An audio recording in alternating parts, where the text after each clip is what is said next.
Hi, I'm here with Kathy Kennedy today, and we're going to do a demonstration about forcing bulbs. Um, the easiest bulbs to force are paperweights. You can buy them at the garden center, the florist. They don't need any pre-chilling or even soil to grow in.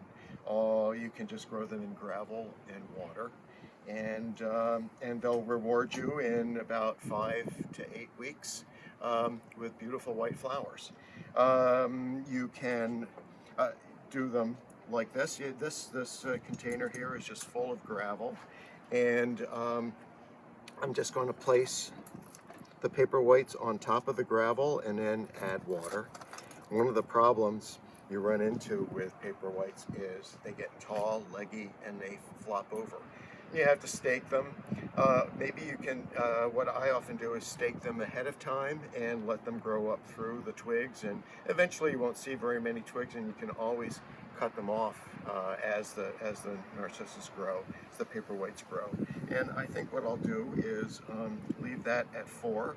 Then you can also grow them to help with the staking problem, the flopping problem. Just grow them in a tall glass vase. Just put gravel down the bottom, fill it with water up to the base of the bulb, and let it go. You can do it with a double, and or you can use a smaller container and put a glass chimney over it and grow it that way. Now, you want to start these off in a cool spot. You know, it'd be nice if it was around 40-50 degrees. Let them get going.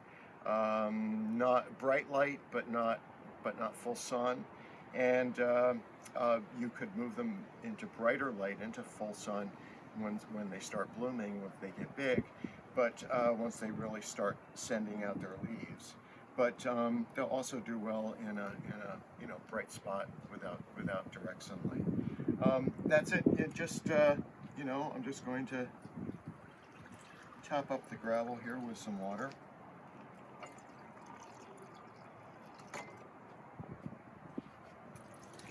I already had some in there.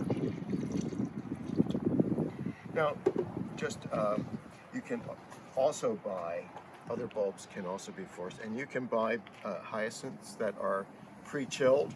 They've already had a chilling period of about 10 weeks or so, and you just get one of these little hyacinth glasses, which have been popular since Victorian times. Fill it with water, set your bulb on top, put it on a windowsill, and wait for it to bloom. A lot of people collect the hyacinth glasses for that. So another bulb that can be forced again and again and again over the years, that will last for years, is Amaryllis. These Amaryllis are already dormant, and I made them go dormant in early September by just stopping. I brought them inside and I stopped watering them, and the foliage shriveled up. Eventually I cut it off, and I'm going to leave them in this state without any water, probably until around February, and then I will start bringing them out of dormancy for bloom 5 to 8 weeks after that. And I'll give them a little gentle bottom heat on a heat mat. I'll just water them sparingly at first. Once I see shoots start coming out of the bulbs, I'll start giving them more and more water. And at that time, you can start fertilizing them, whatever you'd like. I use some Osmocote pelleted time-release fertilizer so that they get a dose every time they get watered. You can grow Amaryllis in clusters like this. The bulbs split and eventually will fill up a pot. You can grow them in a smaller pot. You can grow them as singles. It's up to you. You don't want to repot them too much. I think after 5 to 8 years, you might want to consider repotting it. But one of the nice things about Amaryllis is that they'll grow into a pot. They'll split, put off young bulbs, and eventually they'll fill it up. And that's how they like to grow. Now you can also force daffodils and tulips and miscellaneous bulbs, the same ones that you grow outside. Not all of them respond well to forcing, but if you are looking at a catalog, they'll often say good forcer. And you'll find many of them to choose from. So today we're going to force some tulips and daffodils and glory of the snow. And so I have regular garden pots. I filled them halfway up with actually some recycled potting soil from summer. And in this pot, I'm going to put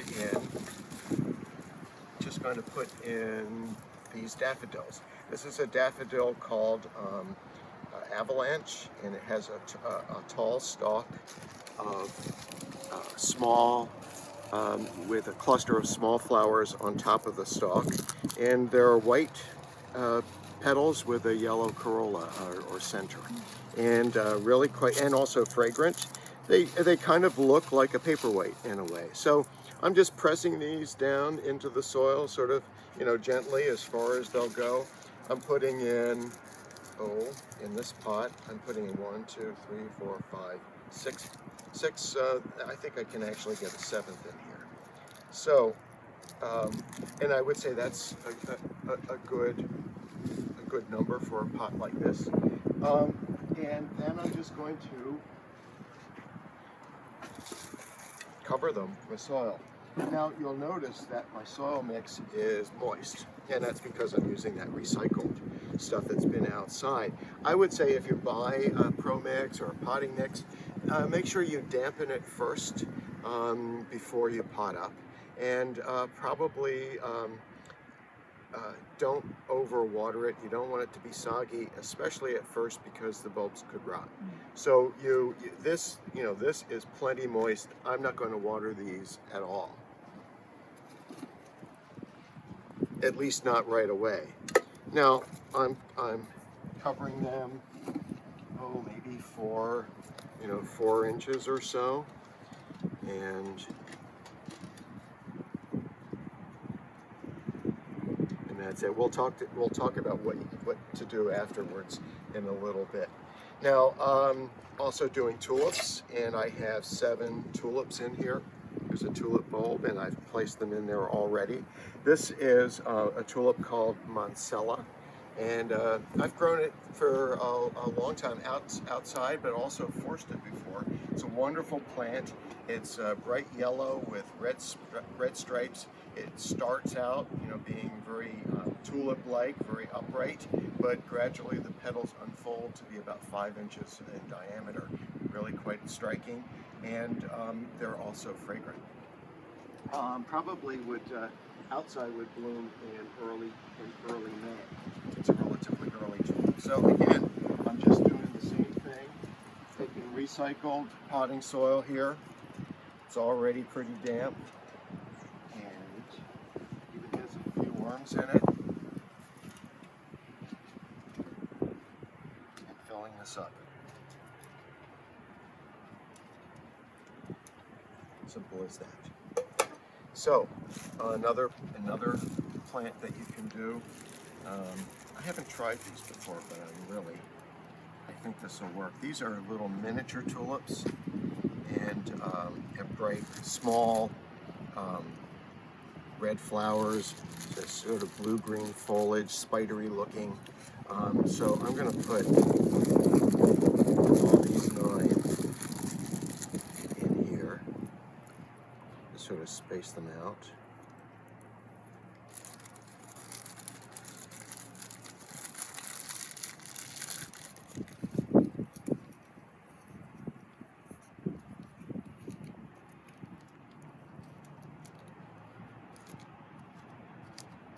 Since this is pretty shallow, I'm going to push those down as far as I can, and then we'll fill that with soil too. Now these are all singles. I just have tulips in there, daffodils in there, tulips there. You can also mix bulbs together and make a bouquet, kind of. And so in this, I have 3 of the Avalanche daffodils surrounded by tulips. and I'm going to cover those. Put the daffodils in the center and the tulips around. Rick, I have a question for you. If you're putting different plants together, how do you know, how much to cover them with, and do they take different times to actually come out and bloom? Well, that's a good question. You want to see tulips and daffodils need about the same depth of coverage. You know, what are we talking here? At least 4 inches. You can do more. That's good. But then I'm going to also add this little Glory of the Snow bulb, which doesn't need very much cover. So I pretty much have topped them up, and then I'm just going to place these around the edge. So basically, you're layering them in the pot, I guess. Yeah, so you can layer them in the pot. I've, if you could be guaranteed that we were going to have a mild winter, you could do it in a really huge urn outside.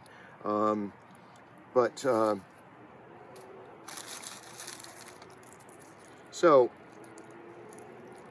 we have the Glory of the Snow in there at a closer to the surface, and then we will cover these.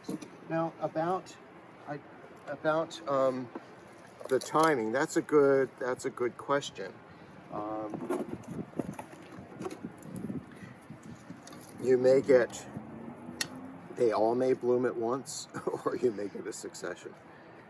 You could, if you do your research in the catalogs and know exactly, when each one is going to bloom, you can choose the right daffodil and tulip to go with your other bulb, your little bulb. But I think these will all sort of bloom around the same time in May, definitely in May. Well, yes, that's when they would bloom normally outside. They would all bloom in May. Indoors, I'll have more control over that when they come. So did the same thing here with some more avalanche daffodils, a whole group of them, and I'm going to add some more Glory of the Snow to this. So I want to add some soil. I would imagine that part of potting these up is also designing the colors that are going to be coming together. Well, yeah, definitely. It's up to you what you like. Running into my. So, topped up the daffodils. Now we're going to take Glory of the Snow and put those all in around the edge.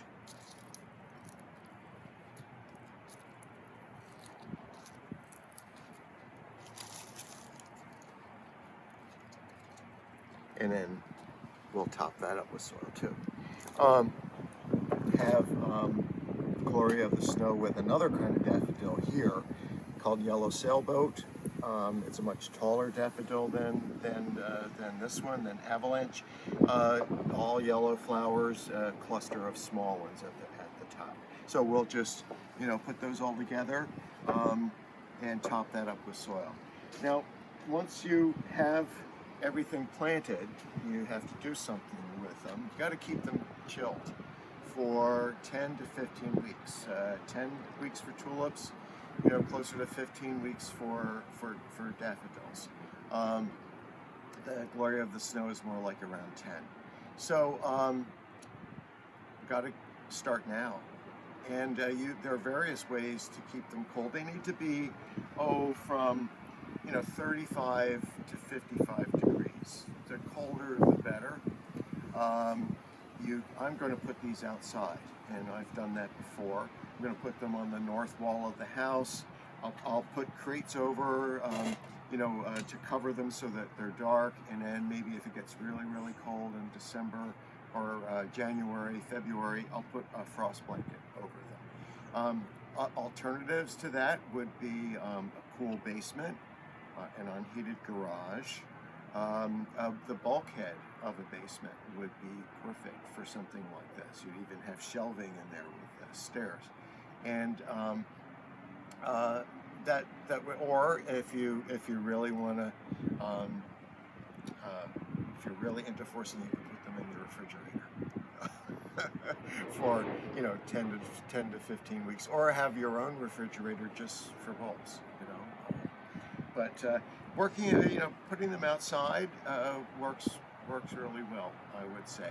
Now, when I bring them in, probably starting in late February, early March, I'll put them in a warmish spot and let them kind of get acclimated. I'll give them water if they need it. I'll keep it in dim light for a while. Once I start seeing shoots breaking through the surface, I'll give them more light and more water, and gradually, they'll come into bloom. I would say, it's for tulips and daffodils and the glory of the snow, you need about 3 weeks, 2 to 3 weeks for them to come into bloom. So. Forcing bulbs is a lot of fun. It's very rewarding, something to look forward to. You can do now that you can look forward to in spring. You can go out and check them. Make sure they're moist, and not moist, but not too moist during the winter. You want to, you don't want them to be soggy, but you do want them to have some water for growing roots. So I guess that's it. So happy forcing.